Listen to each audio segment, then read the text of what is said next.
Hello everyone, welcome you all. स्वागत है आप सभी लोगों का। और आज हम सिलेबस एनालिसिस करने वाले हैं जीपीएससी का जो रिसेंट एग्ज़ाम अनाउंस हुआ है, दैट इज़ एग्जीक्यूटिव इंजीनियर। एक चीज़ आपको ध्यान देना है कि इससे पहले वैकेंसी आई थी डेप्यूटी एग्जीक्यूटिव इंजीनियर की, और उस सिलेबस में भी और इस सिलेबस में भी दोनों में ये मेंशन किया गया है कि this is the scheme and syllabus for competitive examination of executive engineer and deputy executive engineer.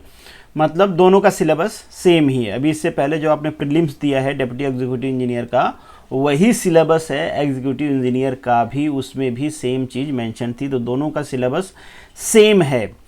अब आपने एक का प्रीलिम ले लिया है, दूसरे का प्रीलिम मेंस दोनों बाकी है, एक का केवल डेप्यूटी का केवल मेंस बाकी है। तो आपको ध्यान रखना है कि आपको किस तरीके से अपनी प्रिपरेशन को प्लान करना है।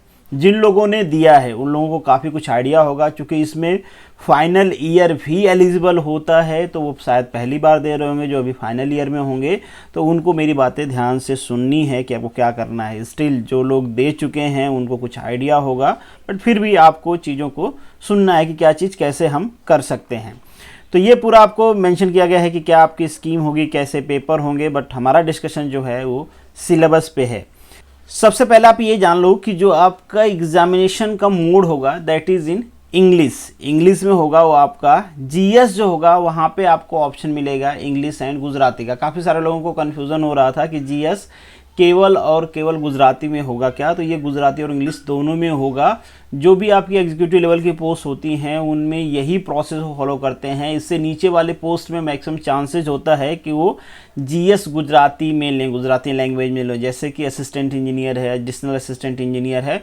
बट स्टिल वहाँ पे भी एडवर्टीजमेंट मेंशन है कि जो पेपर का लैंग्वेज होगी वो अल्टीमेटली डिसाइड करेगा आपका जो जीपीएससी है वो। तो बाद में अगर वो डिसाइड करते हैं कि इंग्लिश में भी लेना है तो ले सकते हैं, बट स्टिल बाय डिफ़ॉल्ट हम मान के चले तो गुजराती में होता है। बट यहाँ के लिए इंग्लिश गुजराती दोनों है। ये आपका प्रीलिम एग्जामिनेशन का ये कुछ स्ट्रक्चर है, किस तरीके से आपका एग्ज़ाम होगा। तो जो प्रीलिम एग्ज़ाम है इसमें आपको दिख रहा होगा ये 200 मार्क्स का, जिसमें 100 मार्क्स आपका जीएस है, 100 मार्क्स मैकेनिकल एप्टी है, जो आपके लिए हो सकता है कि नया लगे जिन लोगों ने एग्ज़ाम नहीं दिया इससे पहले वाला। जिन्होंने दिया है उनको मैकेनिकल एप्टी का पता होगा कि किस टाइप का आता है। जीएस आपको पता ही है जीएस किस टाइप का पूछते हैं, जैसे नॉन टेक्निकल एग्जाम में पूछते हैं वैसा ही जीएस यहाँ पे भी होता है। बट वो हम आगे जब डिटेल में डिस्कस करेंगे ना इसके बारे में तो पता करेंगे कि कौन कौन सा टॉपिक आपको ज़्यादा फोकस करके पढ़ना है। एक चीज़ आपको ध्यान दो कि ये जो पूरा पेपर है ना ये क्वालिफाइंग नेचर का है। तो आपको ध्यान रखना है भाई, इसमें टॉप करके कुछ आपको एक्स्ट्रा मिलने वाला है नहीं। तो आप इसको ऐसे पढ़ें कि केवल क्वालिफाई कर जाए कैसे भी करके। तो अगर आपको लगता है कि मेरा ये पेपर स्ट्रांग है, मैकेनिकल ऑब्जेक्टिव जो जनरल हर एग्ज़ाम में पूछा जाता है मैंने पढ़ा है, तो इस पर थोड़ा ज़्यादा फोकस करें। और मैं कहूँगा भी कि इस पर ज़्यादा फोकस करें। 300 मार्क्स पे कोशिश करें 200 प्लस मार्क्स इसमें आप लेके आ जाएं। जब यहाँ पे आपके 200 प्लस आ जाएंगे तो यहाँ पे 50% रहेंगे, उससे कम भी रहेंगे तो भी आप क्वालिफाई कर जाओगे। और इसमें 50% लाना बहुत मुश्किल चीज़ नहीं है। कुछ सेलेक्टेड पॉइंट पढ़ लोगे तो इन दोनों में भी आपको 50% मार्क्स मिल जाएंगे। ये एप्टी कहने के लिए है। एप्टी का मतलब है यहाँ पे जो आपके न्यूमेरिकल पॉइंट्स है वो ऐड कर दिए जाएंगे। आगे जब हम सिलेबस देखेंगे तो आपको पता चलेगा। और मेंस एग्ज़ाम की जो स्कीम है वो आपको यहाँ पे दिख रही होगी, और केवल वही लोग एलिजिबल होंगे जो प्रीलिम क्वालिफाई करेंगे। बेसिक सिंपल थिंग्स सबको पता है कि जो प्रीलिम क्वालिफाई करेगा वही मेंस देगा। यहाँ पे आपको गुजराती मेंस है, ये आपको ऑब्जेक्टिव नहीं है, यहाँ पे आपको चॉइस नहीं मिलेगा। तो गुजराती में भी आगे सिलेबस आपको दिखेगा कि आपको किस तरीके से राइटिंग करना है, लेटर राइटिंग, एस्से राइटिंग, ये सारी चीज़ें आपको लिखने के लिए मिलेगा, जैसे आपके एडमिनिस्ट्रेटिव सर्विसेज के एग्जाम में होता है या दूसरे नॉन टेक्निकल एग्जाम्स में होता है। इंग्लिश का भी वही सीन है जो बेसिकली गुजराती का है। 2 लैंग्वेज आपके यहाँ पे टेस्ट किए जाएंगे। बाकी जो पेपर आपको दिख रहे हैं यहाँ पे 3, ये मैकेनिकल कोर के हैं, ऑब्जेक्टिव हैं।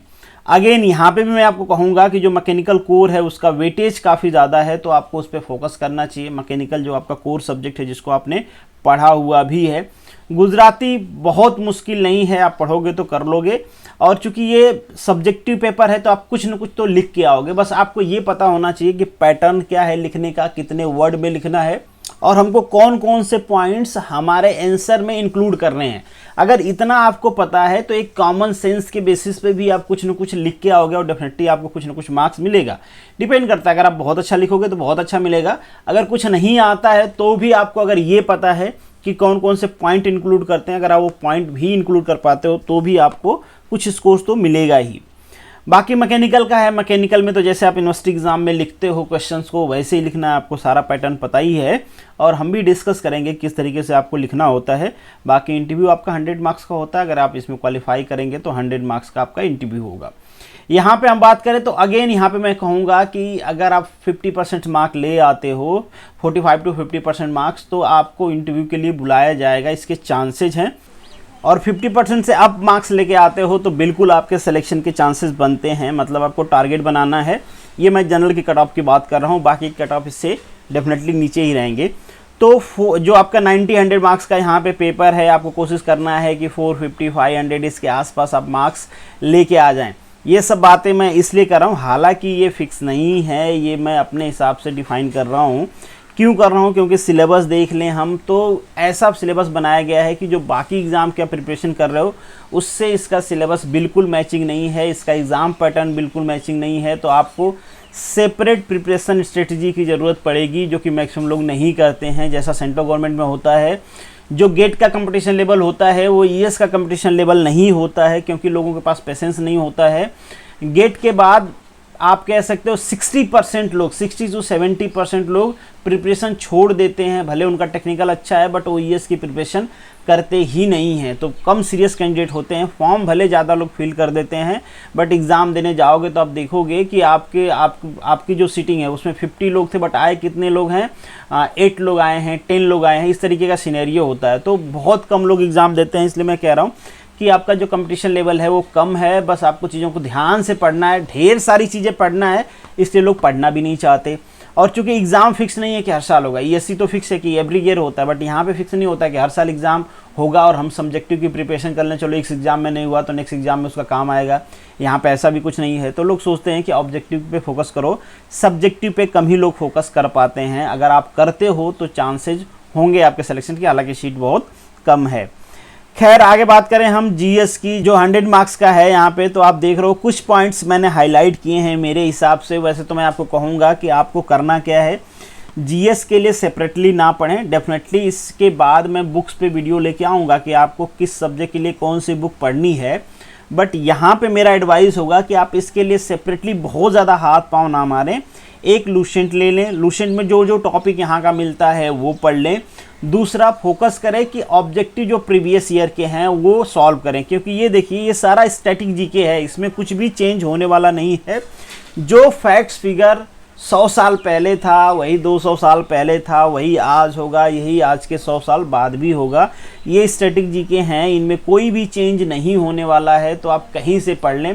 प्रीवियस ईयर के क्वेश्चन पेपर सॉल्व कर लें, जो आपको पता चले कि ये इंपॉर्टेंट है वो सॉल्व कर लें, रिपीट होते हैं।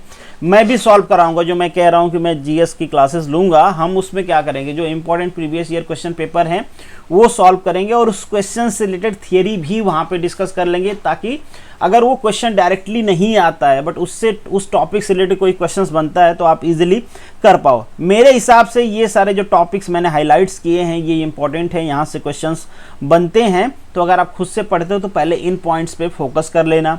अगर आप थोड़ा सा वर्क कर सकते हो, रिसर्च कर सकते हो, तो आपको करना क्या है, जो भी एग्ज़ाम्स होती है जहाँ पे भी जीके डजेंट मैटर वो क्लास 2 की है, क्लास 3 की है, क्लास 1 की है, ठीक है, सब पेपर की आपको रिसर्च करना है कि किस टाइप के क्वेश्चन पूछे जाते हैं जीके से, कौन कौन सा पॉइंट इंक्लूड होता है, और वो सारे पॉइंट्स आपको अपने स्टडी में इंक्लूड करना है। पहले तो आप रिसर्च कर ही लें।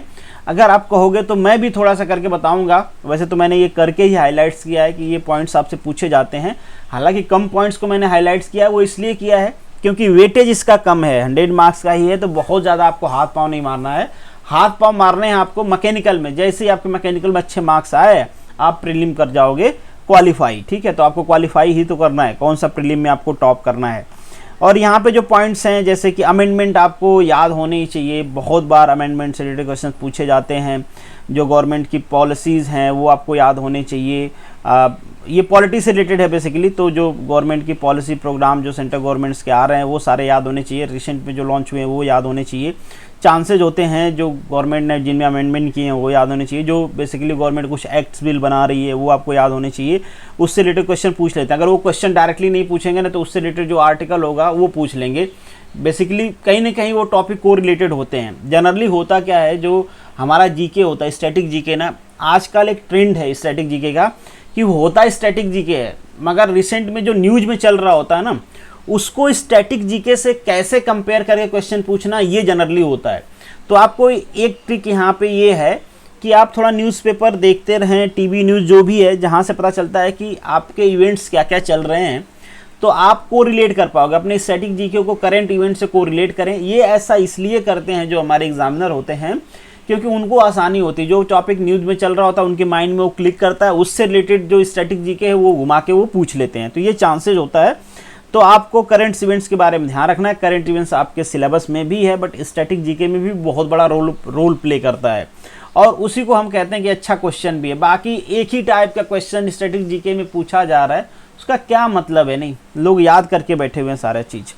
ठीक है, इकोनॉमिक्स के बारे में जो गवर्नमेंट के नए इनिशिएटिव हैं आपको पक्का पता होना चाहिए। नीति आयोग के बारे में आपको पता होना चाहिए। रिसेंट जो इवेंट्स आ रहे हैं गवर्नमेंट के अगेन डेवलपमेंट से रिलेटेड, वो सब आपको पता होना चाहिए। बैंकिंग से रिलेटेड कुछ क्वेश्चंस आते हैं, तो ये आपको पता होना चाहिए।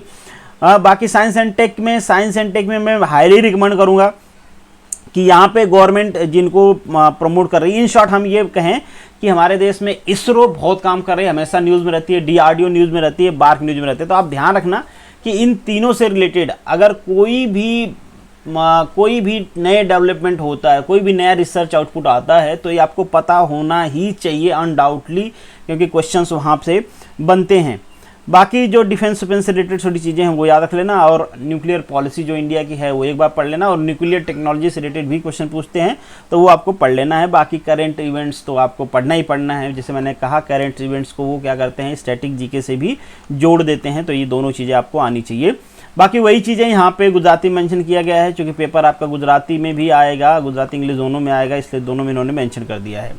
अब मैकेनिकल एप्टीट्यूड की बात करें तो एप्टीट्यूड रीजनिंग तो मुझे लगता है कि इंजीनियर सबको आती होगी, अगर नहीं आती है तो थोड़ा थोड़ा प्रैक्टिस करते रहना। बहुत अच्छे अच्छे यूट्यूब चैनल हैं, बुक्स हैं। वैसे जनरली आप प्रीफर्ड करें कि जो objective question previous year exams में पूछे गए उनको सॉल्व कर लें, टॉपिक वाइज सॉल्व कर लें। एक बार सॉल्व कर लेंगे सब कुछ सॉल्व हो जाएगा आपका।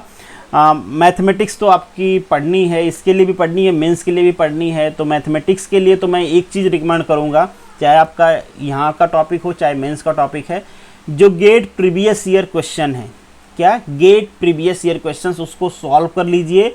वो सफिशिएंट होगा आपके मैथ को सॉल्व करने के। जितना मार्क्स आप पूरी मैथ पढ़ के लाएंगे ना, उससे ज़्यादा मार्क्स वो प्रीवियस ईयर क्वेश्चन सॉल्व करके आप यहाँ पे ले आएंगे। तो प्रीवियस ईयर क्वेश्चन सॉल्व कर लें, क्योंकि मैथ का सिलेबस भी बहुत ज़्यादा ब्रॉड है। आप पूरा टाइम मैथ में ही लगा देंगे अगर मैथ हर सिलेबस को आप ब्रॉडली पढ़ना चाहेंगे, तो आपको नहीं पढ़ना है पूरा सिलेबस 1 to 1। आपको वही चीज़ पढ़नी है जहाँ से ज़्यादा प्रोबेबिलिटी है क्वेश्चन पूछे जाने की, या वो टॉपिक कवर करने हैं जो प्रीवियसली आपके रिकॉर्ड में होंगे। चलो यहाँ से क्वेश्चन पूछा गया, इस टाइप का पूछा गया, उसको सॉल्व कर लेना है। बाकी ये जो स्टैंडर्ड क्वालिटी प्रैक्टिस ये सब आता है, थियरी टोम भी यहाँ पे है, बेसिक इलेक्ट्रिकल इलेक्ट्रॉनिक्स, ये चीज़ें 2 टॉपिक्स हैं जो थोड़ा इस टॉपिक से हटके हैं। अब आपको डिसाइड करना है कि इन दोनों टॉपिक को आपको करना है या फिर छोड़ना है। बाकी पोल्यूशन से रिलेटेड क्वेश्चन जरूर रहते हैं, तो आप पढ़ लेना पोल्यूशन से रिलेटेड जो भी चीज़ें हैं। बेसिक मटेरियल साइंस रहेगा, बेसिक प्रोजेक्ट मैनेजमेंट, वही आपके इंडस्ट्रियल वाला चीज़ें पढ़ लेना, आप पढ़ सकते हो किसी भी बुक से। अगेन मैं यहाँ भी कहूँगा कि आप प्रीवियस ईयर क्वेश्चन सॉल्व कर लें, जीपीएससी के भी सॉल्व कर लें, ईएससी के भी सॉल्व कर लें। यहाँ पे ईएससी बहुत इंपॉर्टेंट रोल करता है, तो ईएससी का आपका ऑब्जेक्टिव और मेंस दोनों के लिए प्रीवियस ईयर पेपर सॉल्व करने ही करने हैं। आपके पास कोई और चांस है ही नहीं, पूछना ही नहीं कि करें या ना करें, करना ही है। नेक्स्ट जो आपका पेपर है ये 300 मार्क्स का है, ऑब्जेक्टिव नेचर, ये भी प्रीलिम का है। तो यहाँ पे देख लो आप, अराउंड सारा पूरा जो सब्जेक्ट मेंशन है उसका नियर अबाउट पूरा सिलेबस मेंशन है। तो आपको कुछ भी कट पिट इसमें रिसर्च में टाइम नहीं लगाना कि ये टॉपिक दिया है कि नहीं दिया है, अराउंड सारा टॉपिक है यहाँ पे।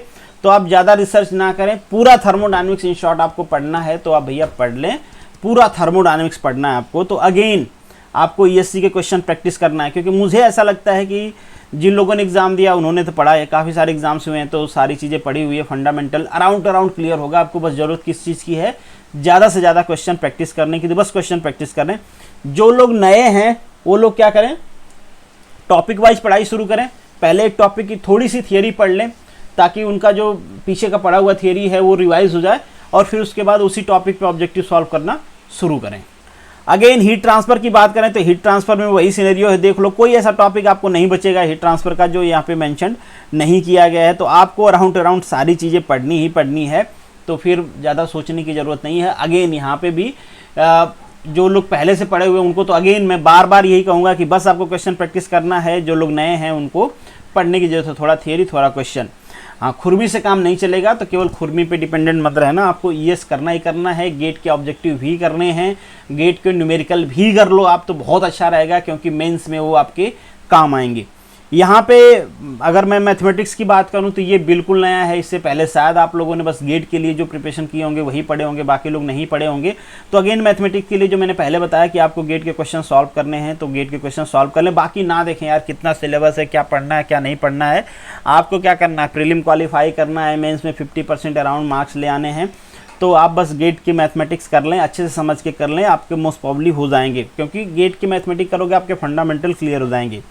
फ्लूइड मैकेनिक्स की बात करें तो अगेन फ्लूइड मैकेनिक्स में भी मुझे नहीं लगता कोई टॉपिक इन्होंने छोड़ा है, सब कुछ डाल दिया है, कुछ नए टॉपिक्स भी डाल दिए हैं।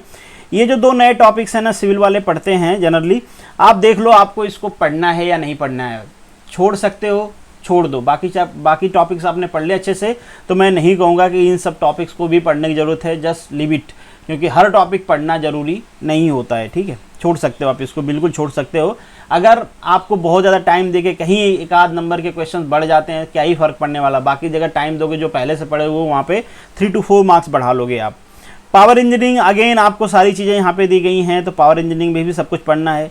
ये जो पूरा सिलेबस है ये मैंने तो कवर किया हुआ है, सेपरेट प्लेलिस्ट मिल जाएगी आपको रिन्यूएबल का, तो वहाँ पे सारी चीज़ें आपको मिल जाएंगी। ये एनर्जी इकोनॉमिक्स अगेन अगर आप इसको पढ़े हो पहले से तो पढ़ो, नहीं पढ़े हो तो छोड़ दो, just leave it.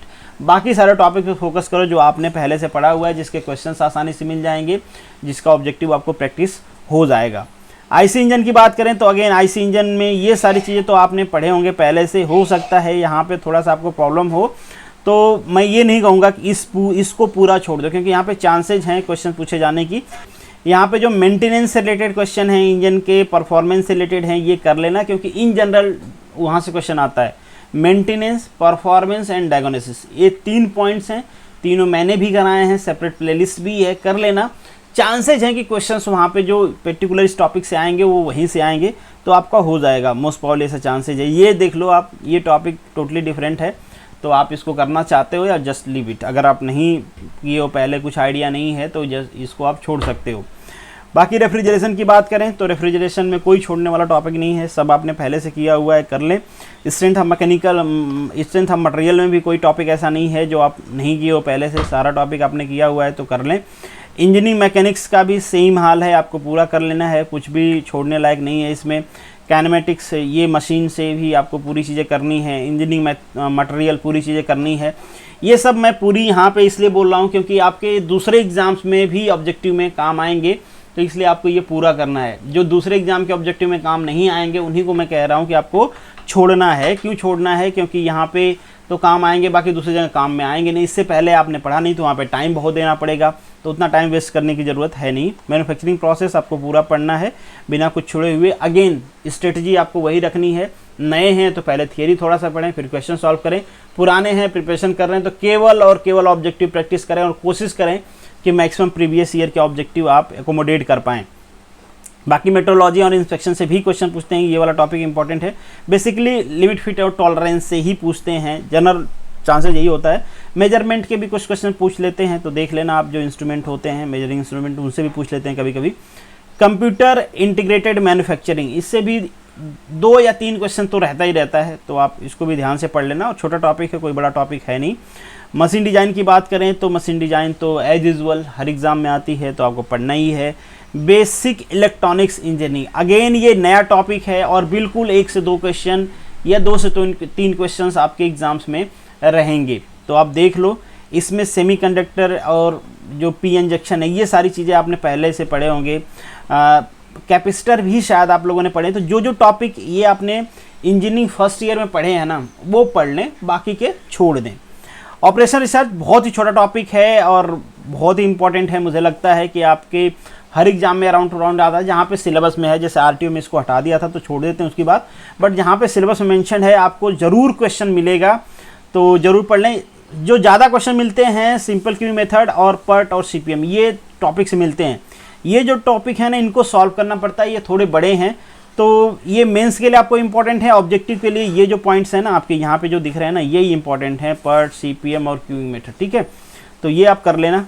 Current and recent development of mechanical engineering, इसको देख लो आप, थोड़ा न्यूज़ देखते रहना, कोई नई टेक्नोलॉजी आती है तो उसके बारे में थोड़ा आपको नॉलेज होना चाहिए, स्पेसिफिक आप उसके लिए एफर्ट ना लगाएं, ठीक है। अब हम बात करते हैं, नेक्स्ट हम बात करने वाले हैं जो आपका मेंस वाला पेपर है, मुख्य परीक्षा गुजराती। जैसे मैंने कहा कि यहाँ पे लिखना है आपको, तो लिखना बस आपको सीखना है कि क्या क्या उसमें इंक्लूड करना है, कैसे लिखना है, कौन कौन से पॉइंट्स होने चाहिए। और बहुत सारे लोग पूछ रहे थे कि आपको जो वहाँ पे आंसर शीट मिलती है वो कैसे मिलती है। तो जैसे यहाँ पे ये पूरा पेज है ना, ऐसे ही पेज रहता है, वहाँ पे भी बॉक्स बनाया रहता है। तो ये बॉक्स शायद मार्जिन थोड़ी ज़्यादा रहेगी यहाँ पे, और इतना मोटी मार्जिन नहीं रहेगी, पतली मार्जिन रहेगी, और कोई डिफरेंस नहीं होता है। जो ये से सिंपल लाइनिंग होती है ना, वो लाइनिंग नहीं रहती है वहाँ पे। तो आप देख लेना कि जो प्लेन पेज है उस पर थोड़ा सा लिखने की आपकी प्रैक्टिस रहे कि लाइन सीधी सीधी लिखें, पढ़ पाए एग्जामिनर, ऐसा ना लिख दें कि पढ़ ही ना पाए। अब हम मेंस की बात करते हैं, मेंस इंग्लिश, मेंस की बात कर रहे हैं, इंग्लिश की बात करते हैं। तो इंग्लिश में भी सेम चीज़, गुजराती एज इट इज़ जैसे है, और मुझे नहीं लगता है कि इंग्लिश और गुजराती में आपको कुछ भी प्रॉब्लम होगी। प्रीवियस ईयर के क्वेश्चंस नहीं मिलेंगे, या फिर प्रीवियस ईयर की राइटिंग नहीं मिलेगी, या मटेरियल नहीं मिलेगा, सब कुछ मिल जाएगा आपको ऑनलाइन। बहुत सारे कोचिंग वाले हैं, बहुत सारे यूट्यूबर्स हैं जो डाल रहे होंगे। और यहाँ पे आपको ना जो एडमिनिस्ट्रेटिव सर्विसेज है उसके लेवल का सॉल्व करना है, तो आप कोशिश करना कि जो एडमिनिस्ट्रेटिव सर्विसेज है वहाँ पे जो क्वेश्चंस आए हुए हैं वो कैसे पूछे गए हैं और उनको कैसे मैं लिखूँगा, वो आपको करना है। बट पहले तो फोकस करना है प्रीलिम पे, प्रीलिम क्वालिफाई हो जाए तब मेंस। ध्यान रहे कुछ लोग प्रीलिम क्वालिफाई होने वाले होंगे, DEE वाले, डिप्टी एग्जीक्यूटिव इंजीनियर, तो उनको तो मेंस पे भी फोकस करना है, तो उनके लिए ये इंपॉर्टेंट है। अब बात करते हैं आपके मैकेनिकल इंजीनियरिंग की, तो ध्यान दो यहाँ पे 12 क्वेश्चन होंगे, मार्क्स जो होगा उनका 5 होगा, और 40 to 50 वर्ड में लिखना है।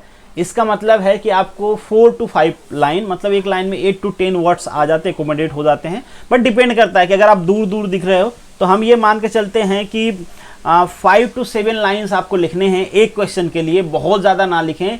ये जो पेपर होता है ना, ये टोटली अपने जो इनका जो स्कीम है उस पर ओरिएंटेड होता है, तो अपना ज्ञान मत लगाएं। जो GTU में आप लिख के आते हो ना, राम कहानी, वो सब नहीं लिखना है। बहुत बकवास लिखते हैं बच्चे यूनिवर्सिटी एग्जाम में, वो बकवास बिल्कुल भी यहाँ पे नहीं करनी भैया। नहीं आता है तो मत करो, नहीं तो 0 आएंगे। ये दिमाग में मत रखना कि पेपर भर के आना है, पूरी कॉपी भर के आनी है, मार्क्स मिल जाता है, वो सब स्टोरी यहाँ पे नहीं चलेगी। यहाँ पे आता है तो लिखो, और वो भी टू द पॉइंट लिखो, स्पेसिफिक लिखो, चीज़ों का रिपीटिशंस नहीं होनी चाहिए, एक ही चीज़ बार बार नहीं आनी चाहिए। तो ये सारी चीज़ नहीं होनी चाहिए जो कि आप GTU एग्ज़ाम में करते हो। जैसे आप GTU एग्ज़ाम में लिखते हो कि पूछ लेता है कि IC इंजन क्या है, तो आप कहोगे IC engine is a engine, IC engine है type of engine, IC engine produce energy. इस टाइप की चीज़ें नहीं करनी है, ठीक है। ये एक्टिविटी बेकार की होती हैं, बकवास की होती हैं, तो आपके पूरे मार्क्स कट कर देंगे अगर ऐसे आप लिखोगे तो, और दूसरे क्वेश्चंस के भी कट करेंगे, बहुत ख़राब इंप्रेशन जाएगा। तो जो आता है वही लिखें और एकदम स्पेसिफिक लिखें। 4 लाइन के बदले अगर आपको नहीं आता 4 लाइन, 2 लाइन लिख के आए, बट 20 लाइन लिख के ना आए, नहीं आता है तो। अगेन यहाँ पे भी आपके 10 मार्क्स के क्वेश्चंस होंगे जो आपको अगेन लिखना है। आप देख लो आप कितना दूर लिखते हो, पास लिखते हो, उसके हिसाब से आपको लिखना है। तो अगेन आप यहाँ पे 8 to 12 लाइन, 13 लाइन्स आप जितना भी जैसे में भी एकोमोडेट करते हो, बट मुझे लगता है कि एक लाइन में 7 to 8 वर्ड एकोमोडेट हो जाते हैं अच्छे से। जैसे यहाँ पे देख लें तो 1 2 3 4 5 6 7 8 9 10 वर्ड है, तो ये तो आप एक लाइन में लिख ही दोगे, या फिर 1.5 लाइन आ जाएगी। मान लो जैसे आप लिखते हो, अगर दूर दूर लिखते हो तो थोड़ा आपको ज़्यादा लाइन लिखनी है, पास पास लिखते हो तो आप थोड़ा सा कम लाइन लिखना। बट आप ध्यान रखना बहुत ज़्यादा स्पेसिंग, बस बुक भरने के चक्कर में दूर दूर लिख के आपको नहीं आना है। अगेन यहाँ पे भी वही है, ये 15 आपको लाइंस लिखनी है, मतलब अराउंड टू अराउंड आप देख लो कितना 50 लाइन, मतलब पूरे पेज के आसपास हो जाएगा, एक पेज से ज़्यादा भी हो सकता है। तो उस हिसाब से आपको लिख के आने हैं, जिस हिसाब से आपकी राइटिंग है उसके हिसाब से। बाकी अगेन थर्मोडायनेमिक्स सेम चीज़ें मेंशन की गई भाई, सब कुछ मेंशन कर दिया गया। अप्लाइड थर्मोडायनेमिक्स में कुछ भी सिलेबस बचा नहीं है जो आपको एक्सक्लूड करना है। थियरी ऑफ मशीन का भी वही हालत है, पूरा सिलेबस दिया गया है। फ्लूइड मशीन, मशीनरी, मतलब सब कुछ दे दिया गया यहाँ पे। IC इंजन अगेन सारी चीज़ें इंक्लूड हैं यहाँ पे। इंजीनियरिंग मटेरियल अगेन सारी चीज़ें इंक्लूड हैं। एनर्जी कंजर्वेशन एंड मैनेजमेंट, ये सब्जेक्ट आप लोग पढ़ते होंगे, तो ये थियोरेटिकल होता है, मुझे नहीं लगता इसको छोड़ना चाहिए, बिल्कुल पढ़ लेना आप। बुक्स आती हैं इनकी, आसानी से पढ़ लोगे आप, स्कोरिंग है, 1-2 क्वेश्चन पूछेंगे आप इजीली कर पाओगे, क्योंकि मेंस है, लिखना है, आसान है, थियरी है, आपको लिखना है। एक चीज़ और ध्यान रहे, आपको ब्लॉक डायग्राम बनाने हैं, जैसे ये थियोरेटिकल पेपर है तो इसमें ब्लॉक डायग्राम बनाने हैं। बाकी जो पेपर हैं वहाँ पे जो साइकिल है वो ड्रॉ करने हैं, उनके ब्लॉक डायग्राम हैं, टेक्निकल ब्लॉक डायग्राम वो आपको ड्रॉ करने हैं। जैसे आपको दे दिया कि पावर प्लांट को एक्सप्लेन करो, तो पावर प्लांट का डायग्राम होना ही चाहिए और कोई आपके पास ऑप्शन नहीं है। जैसे सपोज स्पेसिफिक पूछ लिया कि आप स्ट्रीम साइकिल है जो उसको डिफाइन करो, ब्रेटन साइकिल को डिफाइन करो, तो उसका ब्लॉक डायग्राम होना ही चाहिए, वहाँ पे TSPV डायग्राम भी होना चाहिए। आपके पास कोई ऑप्शन नहीं है, बिना इसके क्वेश्चन लिखने का कोई मतलब है नहीं। और उसको लाइन में आप इंक्लूड नहीं करोगे इन द सेंस कि बिल्कुल अगर आप ब्लॉक डायग्राम के साथ लिख रहे हो तो जो आपके मान लीजिए 8 लाइन लिखना तो 5-6 लाइन में आपके काम चल जाएंगे, ठीक है। तो वो आप अपने इंटेलिजेंस के हिसाब से कर लेना। जब मैं क्वेश्चन सॉल्व कराऊंगा तो आपको बताऊंगा कि किस तरीके से लिखना हमें। अगेन ये सारे पेपर के पैटर्न वैसे ही हैं, बस यहाँ पे आप सब्जेक्ट देख लो। अगेन हीट ट्रांसफर के सारी चीज़ें इंक्लूड हैं।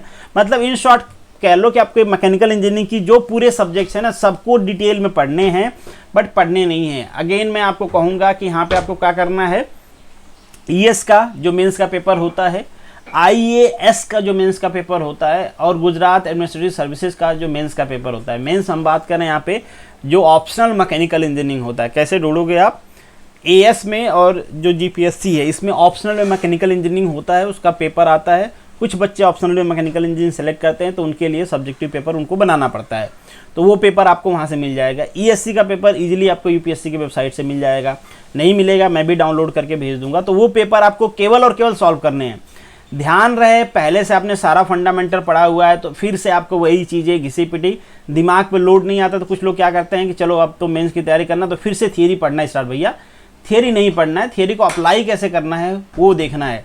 थ्योरेटिकल क्वेश्चन भी पूछे जाते हैं तो किस तरीके से लिखना है वो देखना है। तो आपको क्वेश्चन सॉल्व करना है, बार बार एक ही चीज़ें रिपीट नहीं करते रहना है, ठीक है। तो प्रीवियस ईयर के क्वेश्चंस ले लेने जैसे मैंने आपको बताया। और पेपर इसका बहुत आसान नहीं आता है, तो इस चक्कर में मत आप लोग रहना कि पेपर बहुत आसान आता है, मज़े मज़े में कर लेंगे। जो GS का पेपर होता है उस पेपर में भी जैसे लेवल जो होता है ना, यहाँ पे पहले आसान क्वेश्चन कैसे होते हैं कि एक स्टेटमेंट दे दिया, 4 ऑप्शन दे दिए, एक ऑप्शन सही है। मीडियम बनाना हो तो क्या करते हैं, मैचिंग टाइप के क्वेश्चन दे देते हैं कि चलो ये इससे मैच करो, ये इससे मैच करो। और जो आपके टफ लेवल के क्वेश्चन होते हैं उसमें ऊपर आपके क्वेश्चन का स्टेटमेंट लिखा रहेगा, नीचे उससे रिलेटेड 3-4 स्टेटमेंट मेंशन कर देंगे वो, और आपसे बोलेंगे कि इसमें AB सही है, BC सही है, CD सही है, ABCD सब सही है। इस टाइप के क्वेश्चंस होते हैं। अब इसमें आपको पूरा नॉलेज नहीं रहेगा तो नहीं दे पाओगे। मैचिंग टाइप वाले को मैं आसान इसलिए कह रहा हूँ कि उसमें आपको 1-2 पता है कि ये मैचिंग है। तो जनरली क्या होता है, ऑप्शन ऐसा होता है कि कमी ऑप्शन ऐसे होते हैं कि जो आप 1-2 में श्योर हो तो आप ऑप्शन ढूंढ ना पाओ। तो 1-2 आपको नहीं भी आते हैं मैचिंग के कि ये वाला इससे मैच कर रहा है या नहीं कर रहा, तो वो ऑप्शन मैच करके आपको पता चल जाता है कि ये वाला आंसर होगा। बट इसमें आपको क्लियर कट आइडिया होना चाहिए कि इसमें कौन कौन से ऑप्शन सही हैं। तो इस लेवल के क्वेश्चन पूछे जाते हैं तो आपको बस क्या कर लेना है, वो ES वाला क्वेश्चन तो करना ही करना है, यू डोंट हैव ऑप्शन। इससे पहले वाले एग्जाम से मैंने कहा था कि ES आपको 1 लाइनर करने हैं, यहाँ पे पूरा कंप्लीट ES आपको करना है, कुछ भी नहीं छोड़ना है। ES की पूरी बुक, प्रीवियस ईयर के क्वेश्चन सब चार्ट डालने हैं। बाकी अगर हम ये फिर अगेन वही सारे सब्जेक्ट्स हैं, बेसिक इलेक्ट्रॉनिक्स इंजीनियरिंग आ गया। अगेन जैसे मैंने पहले भी कहा कि अगर इसमें आप कुछ पढ़ सकते हो तो पढ़ लीजिए, बाकी आप नहीं पढ़ सकते हैं तो इसको आप छोड़ सकते हैं, कोई प्रॉब्लम वाली बात है नहीं। अगेन जो आपका नेक्स्ट पेपर है इसमें मैथमेटिक्स है, वही चीज़ें आपको गेट के मैथमेटिक्स सॉल्व करने हैं। उसके अलावा आपको कोई मैथमेटिक्स की बुक लेके बैठना नहीं है। अगर आपके पास बहुत ज़्यादा टाइम है, बहुत डेडिकेटेड हो तो ही इस टाइप की चीज़ें करनी है कि बाकी सारी चीज़ें मेरी क्लियर हैं। अब मैथ ही बचा है तो चलो 1 से Z तक कर देते हैं, और मुझे नहीं लगता कि कोई ऐसा होगा जिसकी सारी चीज़ें क्लियर होंगी। सबको ऑप्टिमाइज़ करके अपने टाइम को ही लगाना है यहाँ पे, ताकि किसी तरीके से एग्ज़ाम में सिलेक्शन हो जाए। मैन्युफैक्चरिंग प्रोसेस अगेन सारा सिलेबस है, आपको पढ़ना है। मैन्युफैक्चरिंग टेक्नोलॉजी अगेन सारा सिलेबस दिया गया है, आपको पूरा पढ़ लेना है। मेट्रोलॉजी जो हमने पहले डिस्कस किया था, ये भी हमने डिस्कस किया था। पावर प्लांट, ये जो सिलेबस है ना, मतलब इन शॉर्ट मैकेनिकल का आपको पूरा सिलेबस पढ़ना है, उसका ऑब्जेक्टिव भी पढ़ना है और उसका सब्जेक्टिव भी पढ़ना है। तो अभी के लिए बिना कुछ कटपिट किए पूरा सिलेबस पे ऑब्जेक्टिव आपको आना चाहिए। मतलब ES सॉल्व कर लो, बाकी जो आपके दूसरे एग्जाम्स हैं उनको सॉल्व कर लो, और फिर उसी तरीके से अगर आप प्रीलिम क्वालिफाई करते हो तो मेंस के लिए प्रैक्टिस करना है। अगेन ये बहुत इंपॉर्टेंट है, आप कर लेना। दो questions I think so 2 question तो रहेंगे आपके मेंस में इजीली, और वो भी एलपीपी से ही रहेंगे, एलपीपी से रहेंगे, पर्ट से या सीपीएम से, ये पीयू वाले शायद ना रहें। मेंस की बात कर रहा हूँ, ऑब्जेक्टिव में बस यही 3 वाले रहेंगे। तो एलपीपी आप ऑब्जेक्टिव के लिए छोड़ सकते हो, मेंस के लिए आप ये क्यू थ्योरी छोड़ सकते हो, ठीक है। तो बाकी चीज़ें मुझे लगता है कि क्लियर हो गई होंगी कि आपको किस तरीके से आगे प्रोसीड करना है। जो लोग DEE दे चुके हैं, जिनको लगता है वो प्रीलिम क्वालिफाई कर सकते हैं, तो मेंस की भैया प्रैक्टिस करते रहो, क्वेश्चन सॉल्व करो बस, और कुछ नहीं करना है, कोई बुक नहीं पढ़नी, बस क्वेश्चन सॉल्व करो। और बाकी जो लोग प्रीलिम की प्रिपरेशन कर रहे हैं इसके लिए, उनको तो ऐसे जैसे ऑब्जेक्टिव पढ़ते हो, बाकी चीज़ों के लिए वो करते रहें। जीएस का मैंने बता दिया कि आपको बहुत ज़्यादा घबराना नहीं है, जीएस का बहुत ज़्यादा वेटेज है नहीं, बाकी जगह आप कर लोगे तो क्वालिफाई हो जाओगे, तो बहुत परेशान होने देने, कुछ सेलेक्टेड पॉइंट आप पढ़ लें, प्रीवियस ईयर के क्वेश्चन करते रहें जितना पॉसिबल कर पाएँ तो, ठीक है। तो चलिए, this is the end of this video, मिलेंगे नेक्स्ट वीडियो में, तब तक के लिए all the best, good luck. बहुत ही जल्दी बुक्स पे भी वीडियो आ जाएगी।